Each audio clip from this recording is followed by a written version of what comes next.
Why, hello there. It is I, DLE Rye, and I'm here to make a video to tell you that you did not waste all your money and gems making Harpie Lady. That's right. If you watched our new player guide help, especially the one from last month, well, I guess 2 months ago at this point, but even going into last month's one, I warned you about potentially going into Harpie Lady and how it could potentially be a not so great choice. We have now gone, or I have casted myself to competitive tournaments since with the ban list applied. So I have a little bit more knowledge about Harpie Lady and kind of where they're shaping up to be.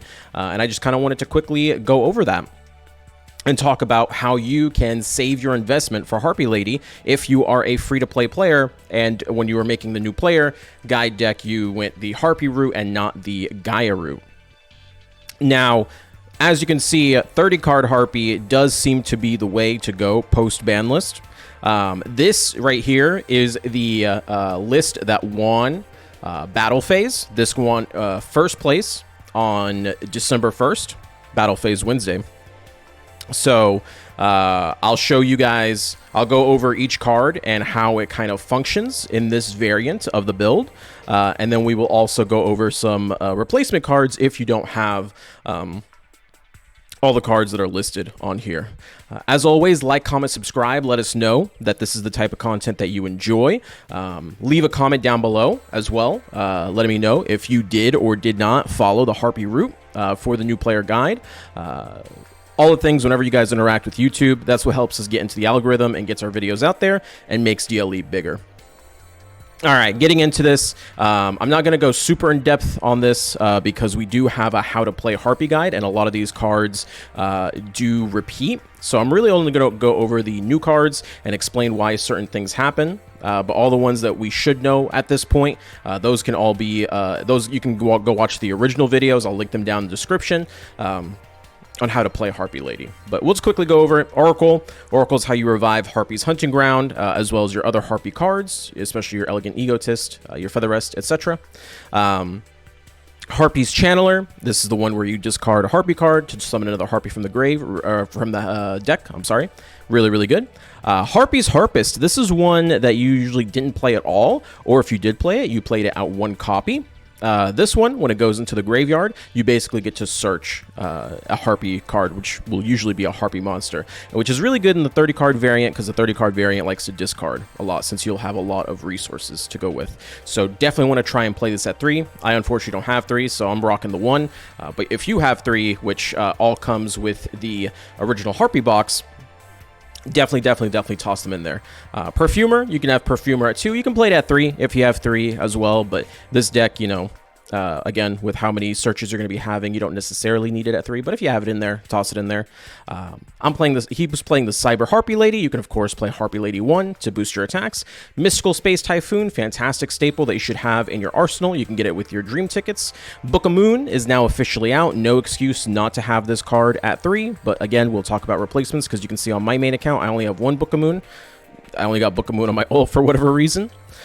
Swallow's Nest, I actually like that he has Swallow's Nest in here as his other limit too, so people that did go out of their way and use their dream tickets on Swallows or did get Swallows can still take advantage of at least one of those, so it's not a total loss.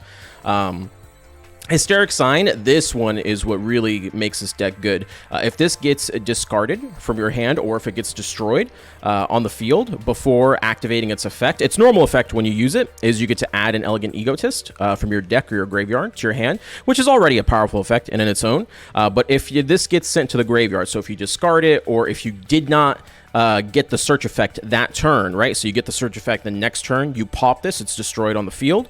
You get to add 3 Harpie cards to your hand. So you could add Channeler, you can add Harpie's Harpist, you can add Feather Rest, as long as they have that Harpie name in their actual card text. And that's really, really nice because you get so much advantage off the Hysteric Sign in your 30 card deck, essentially, right? So very, very powerful tool. Want to make sure we have most of the, or 3 of those so we can discard them and get them as much as possible. Feather Rest, you know what that does, send 3 cards back, draw 2 if you have a high level, 1 if you only have a low level. Elegant Egotist lets you search out the Harpie's Lady or the Harpie Lady 1, whichever you have.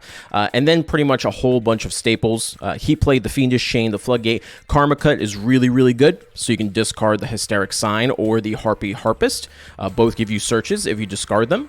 And then Ultimate Providence, which is in the structure deck. You can get 1 copy and it's a rare if you wanted to go out of your way and grab more. Super, super cheap for free-to-play players. And again, you can discard Hysteric Sign or whatever you need to discard to use it. Extra deck, pretty much the same extra deck that you had before, can be applied. You don't have to really change anything up from the extra deck. It's all the same.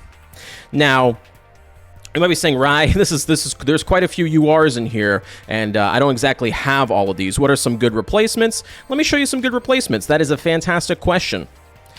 Here are some of the common replacements that I have seen people use. Forbidden Lance, not my personal favorite, but you can use it as kind of a replacement for the Swallow's Nest. It's not nearly as good as Swallows, but it's there if you have them.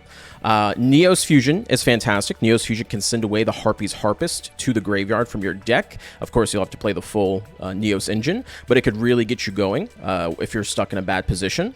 Forbidden Chalice is a fantastic choice if you don't have your Book of Moons yet.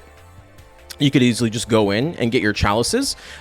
We should be getting a 50% gem sale soon with the anniversary event, so perfect time to pick those up if you haven't. Raigeki Break is also a fantastic choice because Raigeki Break can hit back row as well as monsters. So if you don't want to mess with that Karma Cut, you could always go with the Raigeki Break if you have it. Drowning Mirror Force has been a fantastic pickup for a lot of people in the current metagame, so definitely you can pick this up as well. I don't remember if we put this on the Dream Ticket video or not, but it's definitely a choice that you can go for. If you're going super budget and you don't really have a lot of these, you could always go Spiritual Wind Art Miyabi. This is actually in the Harpie box, and this one's really cool. You tribute a wind monster, target 1 card your opponent controls, place it at the bottom of their deck. Very, very cool. So I did see this used in tournaments by a player that did top a tournament, so pretty good pickup. If you don't have some of these more expensive options, you probably have 1 or 2 Miyabis just from getting your Harpie Ladies normally. There is, of course, always Hysteric Party. Hysteric Party, fantastic pickup. Lets you revive your Harpies and get your effects off as well. Huge there. And then Hollowed Life Barrier, again, rare, super, super free to play. You discard a card, and any damage you take becomes 0. So it's good protection against OTK decks, especially with all the Cyber Dragons running around.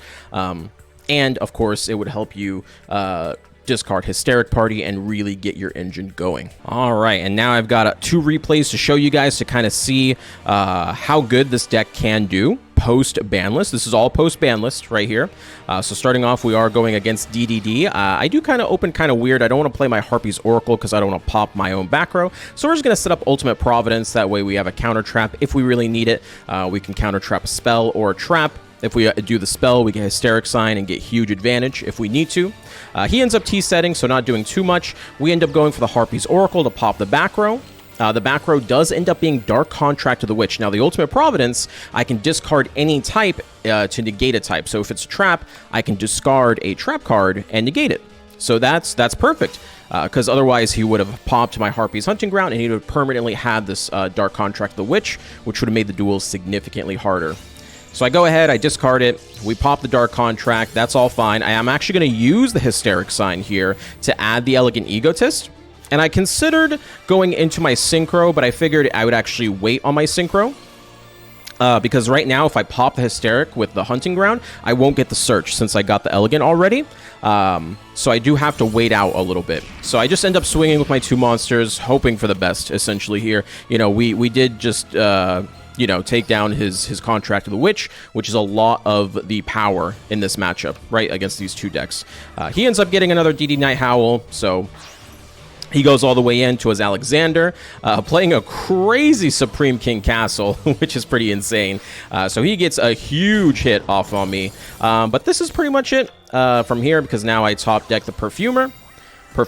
Like, again, you can play this at 3 if you want. We take out the back row. It was irrelevant. We go in, and this is pretty much game at this point. Harpie's Hunting Ground is going to activate. I pop my Hysteric Sign, so even if we didn't die, it's basically game at that point. And then just for the memes, I do a nice little Feather Rest play. So there you go. Easy peasy, no problem, defeating that Declan. All right, and this is a different replay we got here. This time thinking more about what happens if you kind of brick and don't have the best opening. Our opponent going first, playing that new Cyber Dragon. I go for a 33% chance Mystical Space Typhoon here. You really don't want to do this, you know? But I was feeling lucky. I could have just saved this for the follow-up turn when I had a more guaranteed play, but I have Harpie's Hunting Ground, so I felt confident. We hit a Book of Moon. It's whatever. We triple set here with a Hysteric Sign in our hand. Basically, if I can resolve an Ultimate Providence or a Karma Cut, and I don't die, I'm going to have huge advantage on my follow-up turn. So he goes in, he summons Veer and swings in. We Karma Cut. It doesn't matter if he stops this in any fashion, because the most important part is Hysteric Sign gets sent to the graveyard. Hysteric Sign lets me add Channeler, Harpist, and then I went for the Feather Rest. You can discard Harpist with Channeler to get Harpist effect in the end phase, summon Perfumer for Elegant Egotist, and then Harpie's Feather Rest. Boom, you've got your full combo for no effort, essentially. So you can kind of see where we weren't in such a great position, and all of a sudden we turn it into a crazy, crazy position. He goes for the Overflow. I believe he ends up scooping here. But, I mean, at this point, it's just typical Harpie ladies. You just go in for the OTK. And yeah, that's pretty much it. Just a quick little new player guide update video for all the Harpie players, all the free-to-play Harpie players out there that went in for Harpies. If you follow the guide, the DLE guide to a T, you should at this point have your Harpie, your core Harpie, and you should probably have a couple of staples, and those staples should be used towards building whatever deck you can build. So if you're missing MSTs, cut the MSTs for Chalices. If you're missing Book of Moons, cut them for Chalices. It just kind of depends on where you are in your journey in building Harpies, where you went when you were building your Dream Tickets. You can literally put in anything you want, anything that you've gotten in there. So if you have those Myobis, if you have whatever you want, this is what I had personally on this account.